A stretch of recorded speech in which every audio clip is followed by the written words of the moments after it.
हरे कृष्णा। आज हम दूसरे अध्याय का 66वां श्लोक पढ़ेंगे। 2.66 न अस्ति बुद्धि अयुक्तस्य न च अयुक्तस्य भावना न च अभाव्यते शांति अशांतस्य कुतः सुखम। अर्थात जो कृष्ण भावनामृत में परमेश्वर से संबंधित नहीं है और उसकी न तो बुद्धि दिव्य होती है और न ही मन स्थिर होता है, जिसके बिना शांति की कोई संभावना नहीं है। शांति के बिना सुख हो भी कैसे सकता है। बहुत ही अच्छा श्लोक है इस बात को समझने के लिए कि हम सुखी कैसे रह सकते हैं। बेसिकली हर आदमी इस क्वेश्चन का आंसर तो ढूंढता ही है। मैं भी ढूंढता हूं। मेरे ख्याल से शायद आप इस श्लोक को अगर सुन रहे हैं तो आप भी चाहते होंगे कि हमें पता चले कि हम सुखी कैसे रह सकते हैं। और अगर आपको बताने वाला कोई और नहीं स्वयं भगवान कृष्ण हो तो मेरे ख्याल से आप ध्यान से सुनना चाहेंगे कि अच्छा, भगवत गीता में सुखी कैसे रहें उसका फॉर्मूला दिया है।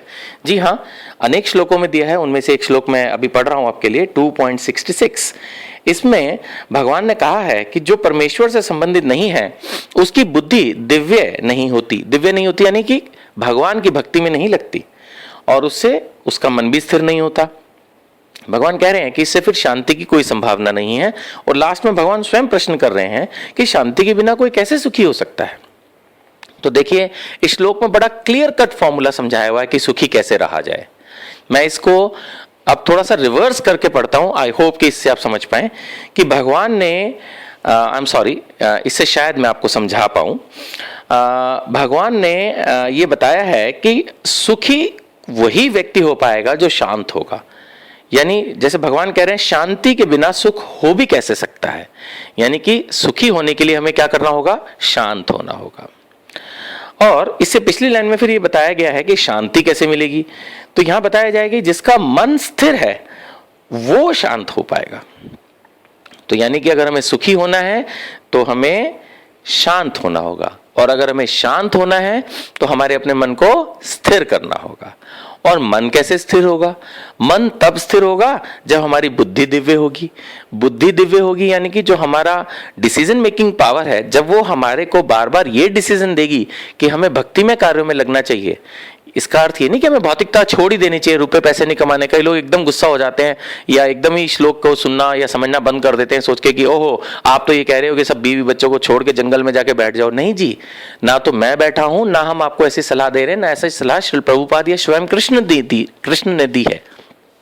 सलाह यह है कि हमारे अपने मन और बुद्धि को भगवान के चरणों में लगाना है। ये नहीं है कि हमें अपने परिवार को छोड़ के भगवा वस्त्र धारण करके जंगल में जाना। हम जिस स्थिति में रह रहे हैं उसी स्थिति में रहते हुए अपने आप को प्यूरिफाई करना है, बुद्धि को दिव्य बनाना है, यानी भगवान कृष्ण की सेवा में लगाना है। और वो कैसे होगा? वो ऐसे होगा जब हम कृष्ण से अपना संबंध बनाएंगे। कृष्ण से संबंध बनाना भी जरूरी है, चाहे हम कृष्ण से अपना दास का संबंध बनाएं। जैसे मैं स्वयं कोशिश करता हूं अपने आप को इस संबंध में स्थापित करने की कि हम भगवान के दास हैं, यानी कि हमें भगवान की सेवा करनी है। जो लोग उच्च कोटि के भक्त हैं वो भगवान को अपना मित्र भी मान सकते हैं, या भगवान को अपना बेटा भी मान सकते हैं, वात्सल्य भाव में सेवा कर सकते हैं, या भगवान को अपना पति मान के माधुर्य भाव में भी सेवा कर सकते हैं। नहीं तो सबसे इजी जो भाव रहता है भगवान से संबंध बनाने का, वो रहता है दास्य भाव। हम ये समझें कि हम भगवान के दास हैं, यानी हम भगवान के सेवक हैं। सेवा भाव में बहुत आनंद है। आप मंदिर में सेवा कीजिए, भगवान के घर में सेवा कीजिए, बहुत आनंद की प्राप्ति होती है। तो कहने का मतलब है, अब मैं दोबारा से सीधी सीढ़ी चढ़ता हूं। अगर हम भगवान से अपना संबंध स्थापित करेंगे तो हमारी बुद्धि भक्ति में लगेगी, बुद्धि दिव्य होगी। इससे मन स्थिर होगा। मन स्थिर होने से क्या होगा? शांति आएगी, और शांति से फिर सुख की प्राप्ति होगी। बड़ा सिंपल फॉर्मूला भगवान ने श्लोक में दिया है। अगर हम इसको अपनाएं, इसको समझें, तो जल्दी ही हमें आध्यात्मिक प्रगति भी मिलेगी और जीवन में सुख की भी प्राप्ति होगी। श्री प्रभुपाद इस श्लोक के परपट में समझा रहे हैं कि यदि कोई कृष्ण भावना भावित नहीं है, यानी कृष्णा कॉन्शियस नहीं है, भक्ति में नहीं है, तो उसके मन का कोई अंतिम लक्ष्य नहीं होता। ये भी एक बात है।